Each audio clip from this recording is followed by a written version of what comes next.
The SportLife program is on the air and its presenter Alexandra Abramova is here with you. Hello. Let's start as usual with the most interesting news from the world of mixed martial arts over the past week. Sayat Abdrakhmanov, the manager of the Russian UFC fighter Petr Yan, confirmed that the fight between Yan and Marlon Vera will not take place. Although recently, we watched the news from Paris where Petr signed a contract with the UFC for the fight night on September 4. What happened?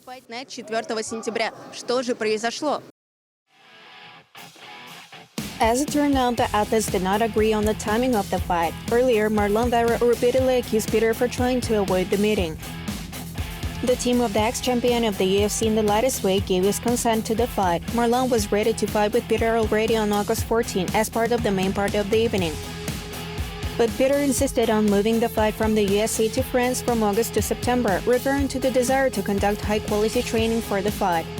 The opponent's slot for Vera in the main fight on August 14 remained vacant, and Dominic Cruz took the place of invited Petr. The name of Yan's opponent for the coming September is still unknown. However, we will be following the developments with interest. And another of our compatriots will perform and preferably will try to close his defeat on September 4 in Paris. Recently, the name of a new rival of the Russian UFC fighter Roman Kopylov became known. His opponent will be 32-year-old Italian Alessio Di Chirico.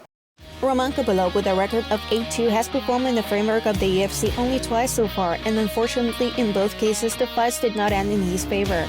The last appearance of the athlete in the cage took place at the end of October last year at the 269th evening of fights of the American promotion.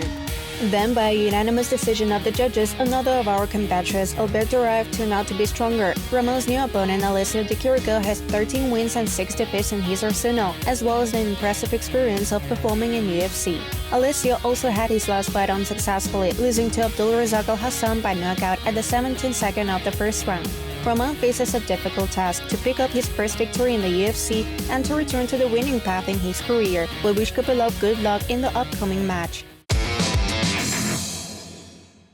Meanwhile, on June 24th in the city of Troitsk near Moscow at the Kwan Sports Palace, the next MMA Series 53 event took place. As part of the evening of fights, we saw the performances of not only the favorite fighters of the MMA series, but also the athletes whose names are well known to MMA fans not only throughout Russia, but also in the world. For example, as part of the main match of the evening, the cage was divided by the number one according to topology among Russian heavyweights, Oleg Popov, and the former UFC fighter Antonio Bigfoot Silva. The meeting of the legend Antonio Silva and the star of the MMA series Oleg Popov lasted exactly 1 round and 15 seconds. In the first minute of the initial segment, Oleg preferred to wrestle, knocking Bigfoot on the floor with no problem. Popov managed to deliver several blows to the body from half-guard position. In an attempt to change the position and to get up, Silva received some more blows to the head and again to the body. 50 seconds before the end of a 5-minute period, Antonio finally managed to get out of the Popov's grip and to lie on his back, inviting the opponent to the card. Oleg decided not to succumb to the provocation and in response only threw a few short low kicks at the opponent's leg until the referee took the opponent to the center of the cage.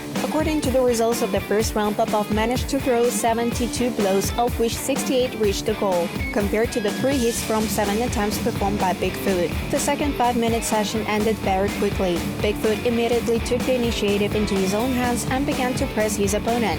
However, when the jab was thrown to Popov's head, Oleg turned out to be faster and knocked out the Brazilian with the most accurate direct blow. Главный бой вечера невозможно обойти стороной. Легенда ММА Антонио Bigfoot Silva. The main fight of the evening cannot be avoided. MMA legend Antonio Bigfoot Silva, a great guy, a great person, and just a huge healthy man, met with the rising star Oleg Popov. Popov, it was obvious, was not trying to cause some serious damage to Silva. Even when he transferred him to the stalls, he did not work in his tough and destructive style. However, in the second round, Silva took the lead and Popov threw a left side towards him, which immediately sent Bigfoot to the floor of the cage. After that, Antonio rose for a long time and Oleg Popov took part in all of the episodes of helping Antonio Silva. What can I say? We thank Bigfoot for coming to us and participating in our tournament, and we wish Oleg Popov good luck. I hope we will see him in interesting fights very soon. And we are glad that he probably had his brightest fights in the MMA series. Свои, наверное, самые яркие бои он провел в MMA серии. As part of the coming fight of the evening, two different pools met. Sergei Bobryshev, representing the world of pro sports, and famous blogger Sviatoslav Kovalenko on the side of Pop MMA. The very fact of the announcement of such a bout caused an incredible stir on social networks. In the comments, fans placed their bets on the outcome of the fight, and most of them were inclined to believe that Bobryshev will knock out Sviatoslav in the first round. The duel began rapidly. Having missed the grading stage, Bobryshev immediately threw out the first front kick and took the initiative with a subsequent repetition of the same blows. In response, Sviatoslav led the opponent to the net, blocking all his attacks and trying to take Sergei into wrestling. The takedown performed by Kovalenko did not bring the desired result. In an attempt to transfer the Murom athlete to the flooring, Sviatoslav missed several heavy blows with elbow and knee on the body. By the middle of the round, Bobryshev was able to get out of wrestling and to seize the initiative. Having knocked Sviatoslav down on the canvas, Sergei immediately climbed into a full mount and began to finish off his opponent with the most accurate blows to the head. Despite Kovalenko's successful rise to his fist, the Model Cup fighter still brought him back to the deck and now began to process him with hammer fists. Kovalenko's cornerman threw in the towel and the referee stopped the fight. Despite Sergei's clear superiority in points scored 59 hits out of 71 compared to 9 out of 17 performed by Sviatoslav, the fight was still declared invalid. Watch all the details in Viktoria Tsukovskaya's blog on the YouTube channel of the MMA series. The first fight in the history of our promotion for the gold belt of the MMA series did not leave anyone indifferent. The owner of the belt was Petr Oskonbaev, who managed to defeat the invincible knockouter Yakov Ekimov. On the account of seemingly invincible representative of the club Kuzna Yakov Ekimov, by the time he entered the octagon, there were 13 victories and no defeats. Initially, the fight in the 53rd event was supposed to be a rematch where Yakov should have met with the old acquaintance Cleobert Cabral, who lost to Ekimov by knockout in the first round last September.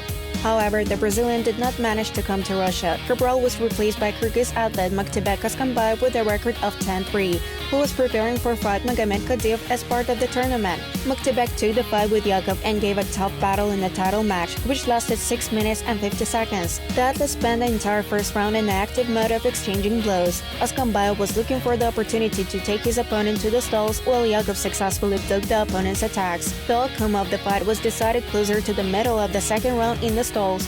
In an attempt to get up, Ekimov gave Makhtibek his back and then fell for a choke from behind. Not wanting to give up, Yakov preferred to fall asleep instead of tapping on the flooring. Yakov Ekimov suffered his first defeat in his career.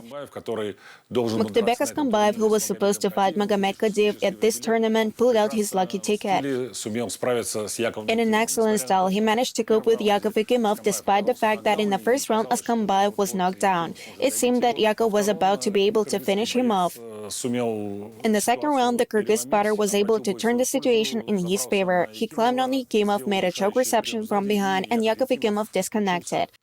Thus, we have a new champion, Makhtibek Oskonbaev. Congratulations to Makhtibek on his victory. Now the winner's gold belt holder will have to defend his title. We will wait for the return of Makhtibek Oskonbaev to the octagon of the MMA series. And we remind you that the viewers of the TV channel will be able to see the full version of the last tournament this Saturday, July 2nd at 7 p.m. And this was the SportLife program and its host Alexandra Abramova. In the week, we will tell you about the rest of the results of a hot and eventful evening of fights. Therefore, follow our news on social networks, watch the TV channel MMA-TV.com.